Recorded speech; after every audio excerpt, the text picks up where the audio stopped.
Good morning students. Today we will discuss about the next topic of our chapter, that means obtaining pure solid from impure solid sample by crystallization. Students, before starting the topic मैं आपको कुछ बताना चाहूँगा कि बेटा आपको day sheet मिल गया होगा ग्रुप में, ठीक है बेटा। तो मैं आपको एक चीज़ क्लियर कर देता हूँ, इसमें जो साइंस का बेटा जो सिलेबस आएगा उसमें क्या होगा बेटा, MCQs टाइप क्वेश्चन आएंगे, मतलब एक क्वेश्चन होगा 4 ऑप्शन होंगे, ठीक है बेटा। उसमें से किसी एक पे आपने टिक मारना है, ओके। एंड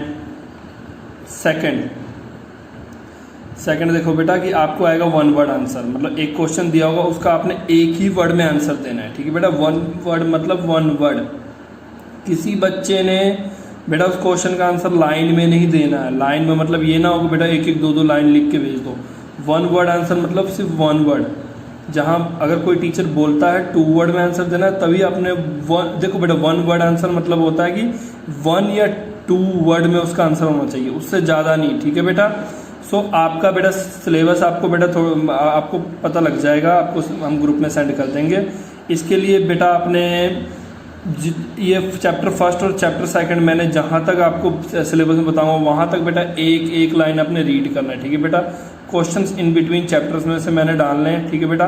तो जिस बच्चे ने अच्छे से रीड किया होगा वो सारा पेपर कर लेगा और अच्छे नंबर ले लेगा, और जिसने नहीं पढ़ा होगा बेटा वो अगर पेपर बेटा इजी भी नहीं होगा तो टफ भी नहीं होगा, ठीक है बेटा।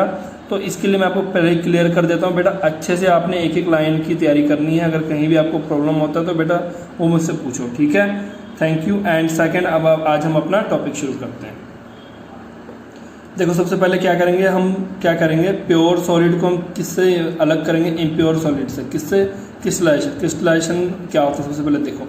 Pure solid can be obtain from impure sample by crystallisation. Crystallisation में देखो सबसे पहले हम क्या करते हैं, सबसे पहले ये समझो। आप देखो बेटा एक बीकर लोगे, ठीक है, हीट करना है 50 ml ऑफ वाटर को आपने बीकर में हीट करना है। कब तक? जब तक वो उबलना ना शुरू हो जाए, ठीक है बेटा। रिमूव करना है beaker from the flame and place on the table. फिर ठीक है, जब वो उबलने लग पड़ा तो उसको वहाँ से फ्लेम से हटा लो, आग पर से हटा के टेबल पर रख लो, ठीक है बेटा। उसके बाद उसमें ऐड करोगे 1 स्पून ऑफ एलम। एलम क्या होता है? एलम मतलब फिटकरी, ठीक है बेटा। एलम आप उसमें ऐड करो 1 चम्मच गर्म पानी में और स्टीर करो, मतलब कि उसे उसमें मिक्स करो और देखोगे आप मिक्स हो जाएगा।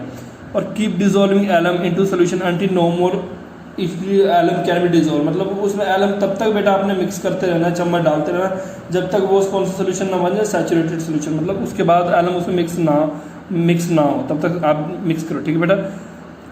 उसे बेटा आपने हीट करना है लो फ्लेम पे, ताकि जो थोड़ा बहुत रह गया वो भी डिजोल्व हो जाए, ठीक है। फिर उसे आपने फिल्टर करोगे तो फिल्टर हो जाएगा, ठीक है बेटा। फिल्टर करोगे वो भी हो जाएगा। Collect the filter in another beaker. फिर आप फिल्टर करोगे तो आपने क्या करना है, उस फिल्ट्रेट को अंदर बीकर में रख लेना है, ठीक है बेटा। ओके।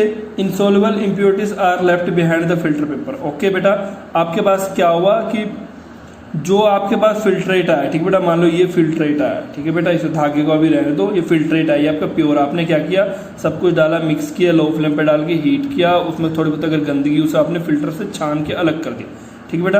अब फिर क्या करना है, इसे आपने ठंडे होने के लिए छोड़ देना, allow to cool slowly. After कुछ घंटे बाद आपने क्या करना है, crystal of alum see in the beaker. आप क्या देखोगे छोटे छोटे ना एलम मतलब फिटकरी के क्रिस्टल बनने दोबारा शुरू हो जाएंगे। आपने क्या करना है बेटा उसमें कि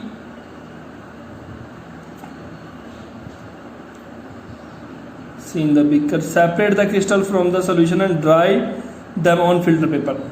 आप या तो बेटा आप ऐसे कर सकते हो कि वो जो फिल्टर आपको छोटे छोटे क्रिस्टल दिखेंगे, या तो आप इसे कर सकते हो कि इस बीकर में से निकाल कर उसे सूखने फिल्टर पेपर पर रख सकते हो, या आप क्या कर सकते हो कि इस सोल्यूशन में ना एक धागा लटका दो, ठीक है बेटा। आप धागा लटका दोगे तो आप क्या देखोगे, डे बाय डे आप ऑब्जर्व करोगे कि पहले थोड़े दिन इस धागे के आसपास थोड़ा थोड़ा फिटकरी लगा होगा।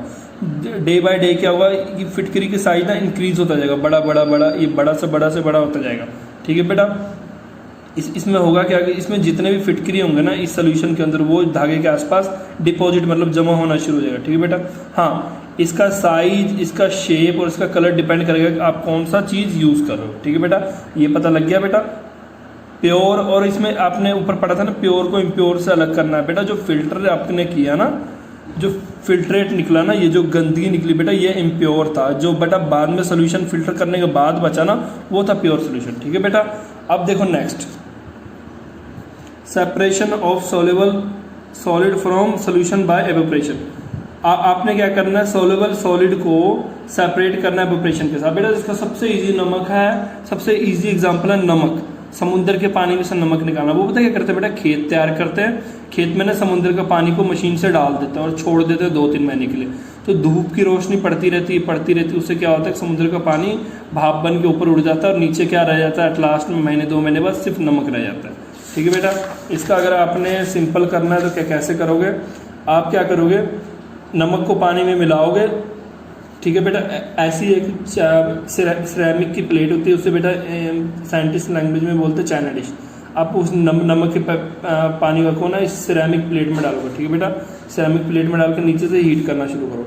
आपने बेटा उसे उतना ही हीट करना है, हीट मतलब ये कि जस्ट उसे आपने हीट करना, पर उसे उबालना नहीं है आपने। ठीक है बेटा, आपने बस लो फ्लेम करके छोड़ देना है। तो इससे क्या होगा बेटा, लो फ्लेम पे छोड़ने से आप क्या देखोगे कि मतलब कुछ घंटों बाद ना सारा सारा पानी उड़ जाएगा और आखिरी में इसे वाइट रेडिश मतलब वाइट कलर के पाउडर्स में बच जाएगा। तो इससे आप क्या करोगे बेटा, मतलब आपने मतलब किसी चीज़ को अगर बॉइलिंग पॉइंट तक हीट नहीं किया, उसके बिना ही उसमें से पानी सारा उड़ा दिया, मतलब क्या किया आपने, एवोपरेशन मेथड यूज़ किया ना, इससे सारा पानी उड़ जाएगा, आपके पास नमक रह जाएगा। अब देखो बेटा नेक्स्ट टॉपिक देखो, सेपरेशन बाय डिस्टिलेशन। अब डिस्टिलेशन का बड़ा अच्छा सा चीज़ है। डिस्टिलेशन क्या होता है, pure solvent from solution of a soluble salt by distillation. मैंने क्या बोला बेटा कि मुझे आपने बेटा देखो, आपने ऊपर वाले में क्या किया, नमक में से पानी अलग किया ना, नमक में से पानी को उड़ा के सॉल्ट आपने लिया ना। मैंने आपको क्या बोला, अब क्या मैं बोल रहा हूँ कि मुझे पानी चाहिए प्योर। आपने पानी में नमक मिलाया, मैंने आपको क्या बोला कि चल ऐसा कोई मेथड यूज़ करके मुझे अब पानी चाहिए वापस, कि तू ऐसा कोई मेथड लगा कि पानी और नमक को अलग कर दे, प्योर वाटर मुझे चाहिए। तो बेटा इसके लिए क्या यूज़ करते हैं, डिस्टिलेशन। अब देखो क्या होता है, नीचे एक हम ये ऐसा गोल वाला बीकर यूज़ करते हैं। ठीक है बेटा, नीचे से हीट करते हैं। ठीक है बेटा, अब ध्यान से देखो इसको, अब देखो ध्यान से, आप समझ जाओगे। गोल वाला बीकर यूज़ करते हैं, नीचे से हीट करते हैं। देखो फिर क्या होता है कि जैसे ही ये बॉयल होना शुरू होगा बेटा, देखो जैसे ही बॉयल होना शुरू क्या होगा, भाप बेटा यहाँ जाएगा, यहाँ पे आएगा। ठीक है बेटा, भाप यहाँ जाएगा, फिर यहाँ पे इकट्ठा होगा। और ये देखो ये जो ट्यूब है ना बेटा, इस ट्यूब में क्या है कि कंटिन्यूस ना ठंडा पानी इसमें से बहता रहता है। एक पाइप यहाँ लगा है, एक पाइप यहाँ लगा है। ठीक है बेटा, ठंडा पानी इसमें बहता रहता है। तो क्या होता है, ये भाप पहले यहाँ जाके यहाँ इकट्ठा होता है, ये ठंडा पानी क्या करता है, उस भाप को ठंडा कर देता है, बिल्कुल ठंडा कर देता है। और फिर क्या करते हैं, भाप ठंडा हुआ तो वो क्या किसमें बदलेगा, पानी में। तो क्या होगा, ये ऐसी प्रोसेस चलता रहेगा बेटा। आपने इसको ज़्यादा डिटेल्स में नहीं समझना, बस आप इतना समझो कि यहाँ पे एक बीकर लगा है गोल सा, जिसके नीचे आग लगा, मतलब हमने क्या किया, फ्लेम से आग लगाया हुआ। ठीक है बेटा, इसको हम उबाल रहे हैं, उबालने से क्या होगा, भाप बन रहा है, भाप यहाँ जा रहा है। ठीक है बेटा, भाप वहाँ जा रहा है। ठीक है बेटा आपने नॉर्मली देखो कैसे समझना है कि यहाँ से हमने क्या किया होगा कि आग मतलब कि फ्लेम यहाँ पे छोड़ा हुआ है। ठीक है, ऊपर ये एक गोल सा बीकर है, इसी ये क्या कर रहा है, जैसे इस पे आग बड़ी तेज़ी से इसको हीट कर रहा है, हीट करके क्या कर रहा है, उस पानी को उबाल रहा है। उबालने से क्या होगा, पानी वेपर में कन्वर्ट हो रहा है। तो वेपर में कन्वर्ट होने से क्या होता है, वेपर ऊपर हवा में जाता है, ऊपर जाके क्या कर रहा है, मैंने इसमें ना पाइप लगाया हुई है कांच की। ठीक है बेटा, तो वो क्या करे, यहाँ से बेटा यहाँ जा रहा है, वो भाप यहाँ पे इकट्ठा हो रहा है, भाप फिर नीचे जा रहा है। बेटा इसमें क्या है, बिल्कुल ठंडा पानी ना एक पाइप में इधर लगाया ताकि सीधा ठंडा पानी इसके अंदर जाए, इधर ठंडा पानी इधर से निकले। बेटा इसके बीचों बीच ना पाइप लगी हुई है, जो अब कि वो क्या कर रहा है कि जो भाप वाला पाइप को ना ये ठंडा पानी बिल्कुल ठंडा कर रहा है। ठंडा करने से क्या होगा, भाप तो गर्म होता है, ठंडा पानी के मतलब कि कॉन्टैक्ट में क्या होगा, भाप क्या हो रहा है बेटा, ठंडा हो रहा है, जिससे क्या हो रहा है बेटा, बाद में यहाँ पे ड्रॉप गिर रहा है।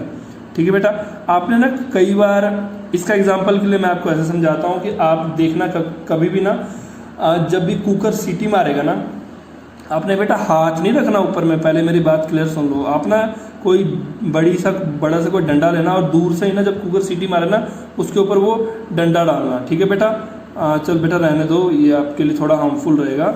ये अगर हम कहीं क्लास क्लूस लगेगी ना तो मैं आपको फिर करके दिखाऊंगा ऐसा कुछ। ठीक है बेटा, बिकॉज अब कई बच्चों को मैं बोलता कुछ और हो, सुनते कुछ और हो, आप अपने हाथ जला लोगे।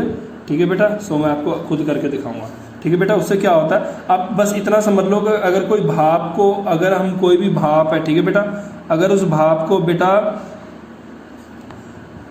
भाप को अगर ठंडा किया जाए तो वो भाप किस में द्वारा बदल जाता है, पानी बदल जाता है, ठीक है बेटा। इसी तरह से क्या होगा बेटा, ये हीट होता रहेगा, भाप बनता रहेगा, भाप ठंडा होता रहेगा, पानी बनता रहेगा। एट लास्ट में देखो बेटा क्या होगा, एट लास्ट में क्या होगा कि ये यहाँ पे सिर्फ क्या बच जाएगा, यहाँ सारा का सारा पानी खत्म हो जाएगा, सिर्फ जो थोड़ा नमक है वो रह जाएगा और सारा पानी द्वारा भाप बन के यहाँ। और ये याद रखना, ये जो पानी यहाँ निकल रहा है ना बेटा, प्योर होता है, ये बिल्कुल प्योर पानी होता है, इसमें बिल्कुल भी नमक नहीं होता। और यहाँ जो बचेगा बेटा, प्योर नमक बचेगा। ओके, इसी तरह से बेटा एक और है कि अगर आपने दो मिक्सिबल लिक्विड, मतलब एक दूसरे में मिक्स होने वाले लिक्विड को आप कैसे अलग करोगे, बॉइलिंग पॉइंट के आधार पे। मतलब क्या है कि मान लो कि मैंने पानी लिया और उसमें इथेनॉल मिलाया। इथेनॉल मतलब एक तरह का बेटा अल्कोहल टाइप होता है, पानी और इथेनॉल मिला। अब इतना आपको पता है ना, पानी को उबलने के लिए बेटा चाहिए 100 डिग्री, इथेनॉल को उबलने के लिए बेटा चाहिए 78 डिग्री, ठीक है बेटा, टेम्परेचर। तो हम क्या करते हैं, सेम ये सिस्टम लगाते हैं, पानी और इथेनॉल के मिक्सचर को इसमें डालते हैं, उबालना शुरू करते हैं। और हमने इस तरह से इसको सेट करते हैं कि इसका टेम्परेचर जो है ना बेटा, इस वाले गोल वाले बीकर का टेम्परेचर ना बेटा 78 से ऊपर ना जाए, 75 77 तक रहे, 75 से 77 डिग्री तक रहे। इस तरह हम इसको मैनेज करें, जिससे क्या होगा बेटा कि आपको पता है ना, पानी तभी उबलेगा और भाप में बदलेगा जब उसका टेम्परेचर 100 के पास पहुंचेगा। तो सेम ये 100 के पास पहुंचेगा नहीं तो क्या होगा कि अगर 75 77 तक रहेगा, 78 तक रहेगा, तो उसमें क्या होगा, अल्कोहल जो इथेनॉल है बेटा, क्योंकि इथेनॉल का बॉइलिंग पॉइंट 78 डिग्री सेंटीग्रेड पे, वो 78 डिग्री सेंटीग्रेड पे क्या होगा, वो भाप बनेगा, भाप बन के यहाँ पे आएगा, यहाँ ठंडा होगा, दोबारा इथेनॉल यहाँ पे आता रहेगा। और मान लो कि हमने 100 ml लिया, तो मैंने यहाँ फिक्स किया हुआ कि जैसे 100 ml मतलब कि 50 एक लिया, 50 एक लिया, तो जैसे यहाँ पे 50 ml बेटा आ गया पूरा, मैंने बेटा कोई चीज़ डाला होगा जिससे मुझे पता लग जाएगा 50 ml आ गया कि नहीं आ गया, ठीक है बेटा। मैंने रीडिंग नोट करा 50 ml आया कि नहीं आया। जैसे यहाँ 50 ml आया, मैंने ये बंद कर दिया, ठीक है बेटा। और एक बंद कर दिया, क्या होगा कि 50 ml अल्कोहल यहाँ अलग हो गया, 50 ml वाटर यहाँ पर रह गया, ठीक है बेटा। और एक चीज़ याद रखना, इसमें कुछ प्रिकॉशंस मतलब सावधानी क्या होता है कि पानी का टेम्परेचर कभी, इस सोल्यूशन का टेम्परेचर कभी भी 78 से ऊपर नहीं जाए। 78 से ऊपर जैसे जाएगा बेटा, थोड़ा और ऊपर जाएगा, 80 85 90 के बाद जाएगा, तो पानी हल्का हल्का भाप बनना शुरू हो जाएगा। इसलिए हम इसका टेम्परेचर 78 से नीचे ही रखना पड़ेगा। अगर उससे नीचे रखेंगे तो सिर्फ इथेनॉल उड़ के भाप बन के जमा होगा, ठीक है बेटा। तो इस प्रोसेस से हम क्या कर सकते हैं बेटा, हमें क्या मिल जाएगा, प्योर वाटर और प्योर इथेनॉल हम मतलब कि सेपरेट कर लेंगे, ठीक है बेटा। Thank you for today.